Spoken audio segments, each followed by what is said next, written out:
Before that afternoon, my life was mostly flowers, unpaid bills, and the steady hum of the old cooler in the back of my shop. I owned a little florist on the northwest side of Chicago called Brooks and Bloom, though owned sometimes felt generous. The bank owned more of it than I did. My parents had opened it when I was 11, back when my mother still wore her hair in soft rollers before work, and my father could fix anything with a screwdriver, duct tape, and too much confidence. After they passed, I kept the place because I didn't know how to let go of the last thing that still smelled like them. Every morning, I unlocked the front door at 7:15, turned on the lamps in the display window, and made coffee strong enough to forgive me for sleeping badly. The shop smelled like wet stems, eucalyptus, rose leaves, and old wood. I knew which customers wanted sympathy lilies, but couldn't say the word funeral. I knew which husbands bought grocery store carnations all year, and then came to me only when they had messed up badly. I knew which nurses from St. Anne's wanted cheap bouquets at the end of night shift, just to make their apartments feel less lonely. I was 34, plus size, tired most days, and better at caring for other people than I was at answering my own collection notices. My assistant, Tessa, always said I gave away too much. "Amelia," she told me that Tuesday morning, watching me tuck extra baby's breath into a bouquet for a woman paying with quarters. "You know flowers cost money, right?" "I've heard rumors. You're impossible." "Probably." Tessa rolled her eyes, but she smiled when she said it. She was 22, sharp as a sewing needle, and studying accounting at night, which meant she looked at my books with the horror of someone watching a kitchen fire spread. That week, I had an order for a charity luncheon near Oak Street, the kind of block where the sidewalks looked cleaner than most kitchens I'd lived in. I delivered the centerpieces myself, because the van had started making a clicking sound that felt expensive, and I didn't trust anyone else to coax it through traffic. The boutique was across from the event space. Tall windows, cream walls, soft lighting, handbags displayed like museum pieces. I only stepped inside because it had started raining hard, and I needed 5 minutes before carrying the last arrangement down the block. A woman behind the counter greeted me with a bright, practiced smile. Her name tag said Vanessa Clark. She looked polished in a way that made me suddenly aware of my damp cardigan, my scuffed flats, and the fact that my black dress always rode up when I walked too fast. "Let me know if you need anything," she said. I nodded, already planning to touch nothing. That was when I saw the old man. He stood near a glass case of jewelry, wearing a brown wool coat shiny at the elbows. His hands trembled a little as he adjusted his scarf. He looked tired, not suspicious, just tired. A security guard watched him too closely. At first, nothing happened. A woman nearby laughed into her phone. Someone's perfume sat heavy in the air. Rain tapped against the front windows. Then Vanessa's smile disappeared. "Sir," she said too loudly, "open your coat." The old man blinked. "Excuse me?" The guard stepped forward, and every person in that boutique turned to look. I wish I could say I understood everything right away, but I didn't. I just stood there, holding my empty delivery crate, feeling the damp cardboard soften against my hip. Vanessa came around the counter with her jaw tight. "A bracelet is missing from this case." "I didn't take anything," the old man said. His voice was low and hoarse, the kind of voice that had probably spent years being polite to people who didn't deserve it. The guard grabbed his arm. "Wait," I said, but it came out too soft. Nobody heard me, or nobody wanted to. The old man tried to pull back, not violently, just instinctively. The guard twisted both his wrists behind him, and he winced so sharply my stomach turned. "Please," he said, "you're hurting me." Vanessa's face flushed. Customers were watching now, and I could see the panic under her anger. She wasn't just accusing him, she was performing certainty, because she had already gone too far to admit doubt. "You people think we don't notice," she snapped. The words changed the room. Even the woman on the phone stopped talking. I set down my crate. "Maybe check the cameras first," I said. Vanessa turned toward me like she had forgotten I existed. Her eyes moved over my body, my wet cardigan, my cheap shoes. "This doesn't concern you. It concerns him." The old man looked at me then, not pleading, just surprised. Vanessa took one step closer. "Stay out of this." I should have. That is the honest truth. My heart was beating so hard I could feel it in my throat. I had rent due, a van that might die any day, and no business making enemies with women who sold bracelets worth more than my cooler. But then the old man whispered, "I didn't steal from you." Vanessa raised her hand. I stepped between them. The slap cracked across my cheek, loud and hot. For a second, all I heard was the rain and my own breath. My face burned.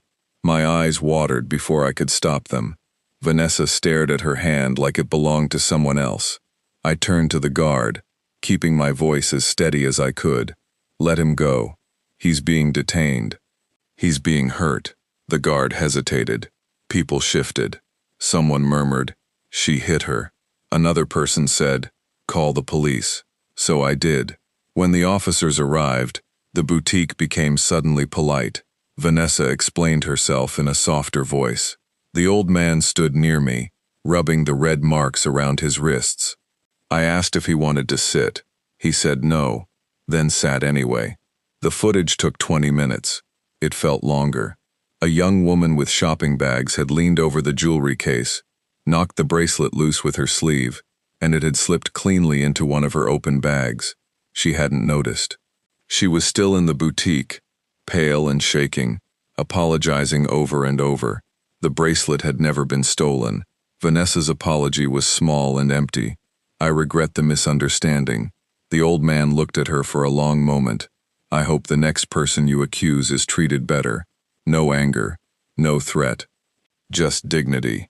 Outside, the rain had eased into mist. I noticed his wrists again, purple already blooming under the skin. "Let me walk you home," I said.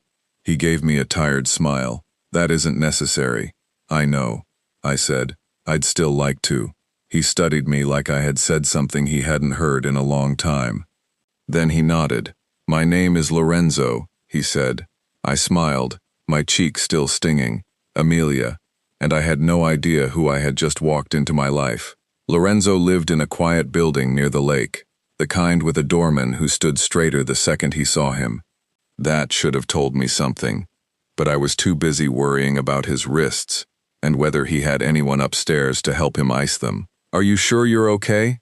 I asked for the third time. He looked amused. "You ask questions like a nurse. My mother was a home health aide. I inherited the habit." The doorman opened the door without asking his name. Lorenzo thanked me on the sidewalk and reached for my hand carefully, like my palm was something fragile. "You protected a stranger today," he said. "You were being hurt." Most people noticed that and still stayed quiet. I didn't know what to say, so I shrugged. Compliments made me itchy. That night, I went home to my second-floor apartment, ate toast over the sink, and pressed a bag of frozen peas to my cheek. I told myself the whole thing was over. It wasn't. I learned later that Lorenzo's son noticed the bruises at dinner. Adrian Moretti was not a man people kept things from, though Lorenzo tried. The truth came out between soup and silence. The boutique, the accusation, the slap, me. The next morning, Lorenzo walked into my flower shop wearing the same old coat. "You found me," I said. "You wrote Brooks and Bloom on the delivery crate." "Ah, my advertising budget finally works." He laughed quietly and looked around my shop. The cooler rattled. Buckets of tulips lined the wall. A sympathy wreath waited on the counter beside a chipped mug full of pens. "It's beautiful here," he said.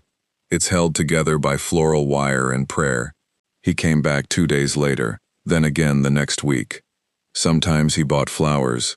Sometimes he pretended to need advice about flowers and ended up drinking tea from the mug I kept for customers who looked like they needed to sit down. I didn't know he was testing me at first. I only knew he watched things. He saw me discount roses for a man whose wife was in chemo.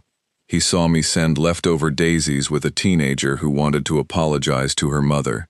He saw me put together a small bouquet for a hospital receptionist who said, "I can't afford anything today. I just needed to smell something alive." "Take these," I told her. After she left, Lorenzo said, "You'll go broke that way. I'm already flirting with it. You joke when you're worried." I looked at him. "You notice too much. So do you." Somewhere in those weeks, he stopped feeling like a customer. He became the person who sat near the window and asked about my parents. I told him my father used to sweep the sidewalk even in winter because he said pride showed in small places. I told him my mother tied every ribbon twice, not because customers noticed, but because she did. Lorenzo told me his wife had died years ago. He said his son worked too much. He said loneliness was strange because it could live inside full rooms. Then Adrian came in. I didn't know it was him. Not then. He was tall, calm, expensive-looking in a dark coat. But Chicago had plenty of men who dressed like they were late to a boardroom. He asked for flowers for his mother. "What kind of mother?" I asked. His eyebrow lifted. "There are kinds?" "Of course. Gilt flowers, birthday flowers. I forgot to call flowers. I need you to not be mad flowers." His mouth twitched. "Respect flowers. That's rarer." He ended up helping me carry boxes from the back, because Tessa was late, and my shoulder was acting up. I didn't ask in a sweet way either. I pointed and said, "You look useful." He actually did it. Afterward, he stood by the counter with dirt on one sleeve, looking almost human. "What's your name?" I asked. "Adrian." "Nice to meet you." "Adrian, you're not bad with boxes." He smiled like he hadn't been spoken to that way in years. When he left, Lorenzo watched from his chair near the window, hiding a smile behind his tea. "What?" I asked. "Nothing," he said. But it was not nothing. By the time Lorenzo invited me to the Moretti Foundation Cancer Gala, I had known him almost 2 months, long enough to worry when he skipped tea. Long enough to know he liked yellow roses but bought white ones because they had been his wife's favorite. Long enough to feel the ache of something almost like family. "I don't belong at a gala," I told him. "You belong wherever you are invited." "That sounds nice, but I own one black dress, and it has survived 3 funerals. Then it has experience with serious rooms." I laughed, but I was nervous the whole week. Tessa helped me find a deep green dress at a resale shop in Lincoln Park. It fit better than I expected, which made me emotional in the dressing room for reasons I didn't want to explain. The gala was held in a hotel ballroom downtown. Everything smelled like polished wood, perfume, and expensive appetizers. I recognized donors from newspaper photos. I recognized the quiet way people measured one another before deciding how warmly to smile. Lorenzo found me near the entrance and took both my hands. "You came," he said. I almost turned around twice. "I'm glad you didn't." Adrian appeared beside him in a black suit. "You look beautiful." I looked down, embarrassed. "You clean up okay too, box boy." Lorenzo coughed into his napkin, but I saw him smiling. For a while, I almost relaxed. The foundation honored nurses, patients, caregivers. I delivered flowers to hospitals often, but that night, I saw the other side of illness, the fundraising, the speeches, the quiet photographs of people who had not survived. My mother would have loved the centerpieces. She would have leaned over and whispered how to make them better. Then I heard Vanessa Clark's voice. "Well," she said behind me, "this is unexpected." My body knew before my mind did. My cheek seemed to remember the slap. Vanessa wore silver and looked perfect.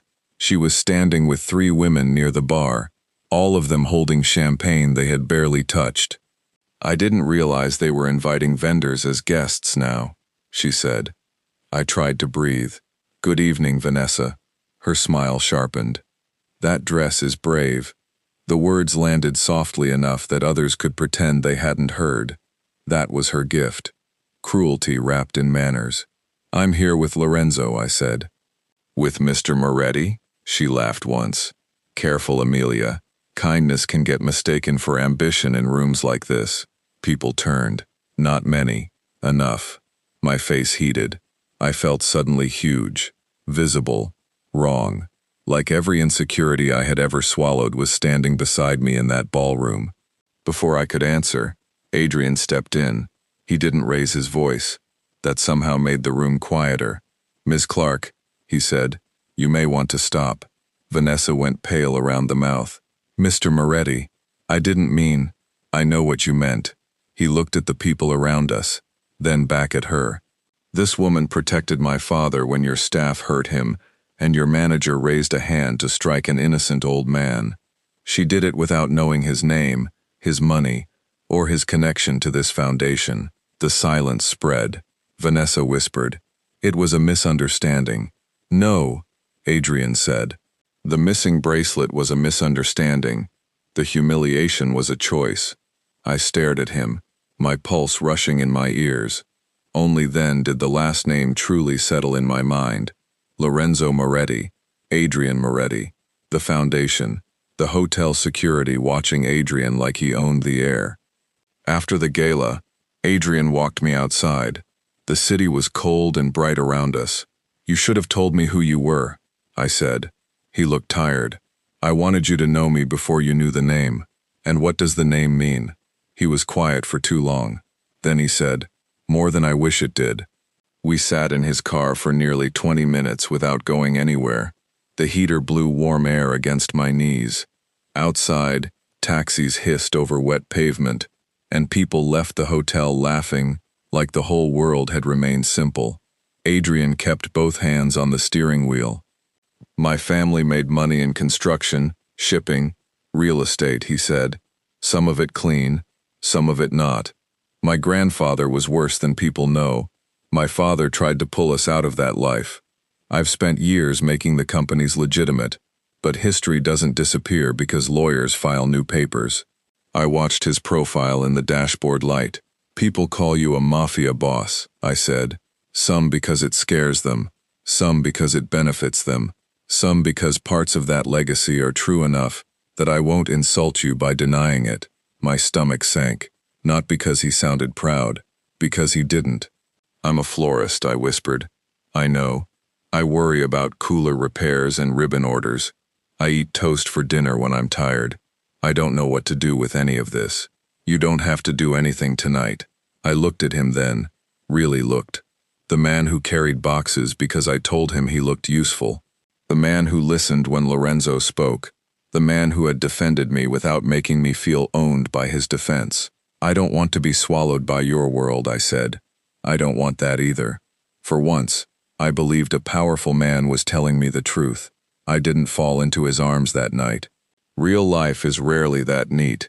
I went home, took off the green dress, and cried in my bathroom because I was scared, embarrassed, relieved, and angry all at once. Lorenzo called the next morning, but he didn't push. Adrian sent one text, "I'm here when you're ready to ask anything." Weeks passed before I was ready. In that time, my shop got busier, not because Adrian bought my success, though I worried about that at first. The Moretti Foundation hired me for hospital arrangements, community dinners, memorial events, and caregiver luncheons. Nurses started recommending me. Families came in asking for the florist who makes hospital rooms feel less awful. I learned how to build arrangements that didn't smell too strong for chemo patients. I learned which flowers lasted longest under fluorescent lights. I learned that hope could fit in a mason jar. Adrian kept showing up as himself. Sometimes in a suit, sometimes with his sleeves rolled up, sometimes quiet. After long meetings he didn't discuss in detail. He never pretended his life was simple. I never pretended I wasn't afraid of its shadows. But little by little, fear stopped making all my decisions. Months later, Lorenzo invited me to dinner at his home. Nothing grand. Pasta, salad, bread, too much lemon cake. Adrian cooked badly and confidently. Lorenzo corrected him 3 times. I laughed so hard I forgot to be nervous. Near the end of the meal, Lorenzo reached across the table and squeezed my hand. "I knew you were right for my son," he said. "The moment you protected an old man you thought was ordinary." My eyes filled before I could stop them. I didn't do anything special, I said. Yes, Adrian said softly. You did. You saw him. That was the thing I had spent years trying to do in my shop, with grieving daughters and tired nurses and husbands holding cheap carnations like apologies. I had tried to see people before their money, before their mistakes, before their fear. I had never imagined that kind of seeing could lead me here. Brooks and Bloom still has the old cooler. It still rattles when the weather changes. I still give away flowers when I probably shouldn't. But now there are foundation orders pinned beside hospital thank you notes, and sometimes Lorenzo sits near the window with tea, while Adrian carries boxes in from the van. People still talk about the Moretti name in careful voices. I don't. To me, love did not begin with power, wealth, or rescue. It began in a boutique on a rainy afternoon, when an old man said he hadn't stolen anything, and nobody moved. So I did. And somehow, by choosing kindness before I knew who was watching, I finally learned what it felt like to be loved, exactly as I was.